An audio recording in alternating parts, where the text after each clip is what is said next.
ಮದುವೆಯ ದಿಬ್ಬಣವು ಅತ್ಯಂತ ವಿಜೃಂಭಣೆಯಿಂದ ವಧುವಿನ ಮನೆಯತ್ತ ಹೊರಟಿತ್ತು. ಮಾರ್ಗ ಮಧ್ಯೆ ವರನ ಕಾರು ಗಂಭೀರವಾದ ಅಪಘಾತಕ್ಕೆ ಈಡಾಗಿ ವರನ ಸಾವು.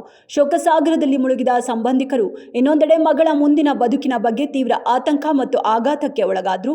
ಹಿರಿಯರು ಸರ್ವಾನುಮತದ ಸಮ್ಮತಿಯ ಮೇರೆಗೆ ಅತ್ಯಂತ ಕಠಿಣ ಹಾಗೂ ಅಸಾಮಾನ್ಯ ನಿರ್ಧಾರ ಕೈಗೊಂಡು ಮೃತ ವರನ ಕಿರಿಯ ಸಹೋದರನನ್ನೇ ವಿವಾಹ ಮಾಡಿಕೊಡಲು ನಿರ್ಧರಿಸಿ ಮದುವೆ ಮಾಡಲಾಯಿತು. ಬಿಹಾರದ ಈ ವಿಚಿತ್ರ ಮತ್ತು ಭಾವುಕ ಮದುವೆ ಗಮನ ಸೆಳೆದಿದೆ.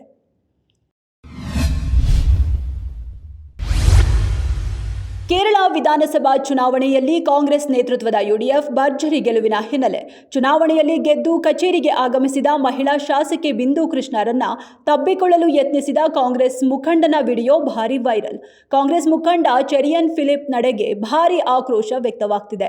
ಬೇಡ ಬೇಡ ಎಂದು ದೂರ ತಳ್ಳಿದರೂ ಸಿನಿಮಾ ಶೈಲಿಯಲ್ಲಿ ತಬ್ಬಿಕೊಳ್ಳಲು ಪ್ರಯತ್ನಿಸಿದ ಘಟನೆಗೆ ಭಾರಿ ಆಕ್ರೋಶ.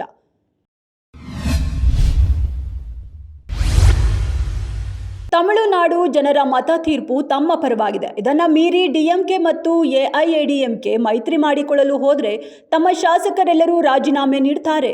ತಮಿಳಗ ವೆಟ್ರಿ ಕಳಗಂ ಪಕ್ಷ ಎಚ್ಚರಿಕೆ ನೀಡಿದೆ. 234 ಸದಸ್ಯ ಬಲದ ತಮಿಳುನಾಡು ವಿಧಾನಸಭೆಯಲ್ಲಿ ಟಿವಿಕೆಯ 108 ಶಾಸಕರಿದ್ದಾರೆ. ಚುನಾವಣೆಯು ಅತಂತ್ರ ಫಲಿತಾಂಶ ಕೊಟ್ಟಿರುವುದು ವಿವಿಧ ರಾಜಕೀಯ ಬಣ್ಣಗಳು ಹೊರಬರಲು ಕಾರಣವಾಗಿದೆ.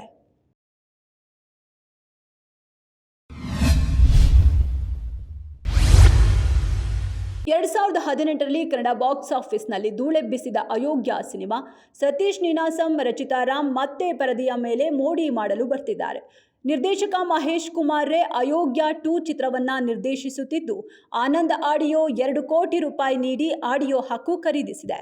ಹಿಂದೆ ಅರ್ಜುನ್ ಜನ್ಯ ಮ್ಯೂಸಿಕ್ ಹಿಟ್ ಆಗಿದ್ದು ನಿರೀಕ್ಷೆ ಹೆಚ್ಚಿದೆ.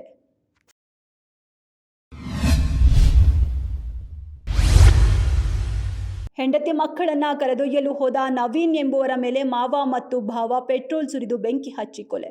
ಸಾವಿಗೂ ಮುನ್ನ ನವೀನ್ ನೀಡಿದ ಹೇಳಿಕೆಯ ಆಧಾರದ ಮೇಲೆ ಪೊಲೀಸರು ಆರೋಪಿಗಳ ಅರೆಸ್ಟ್.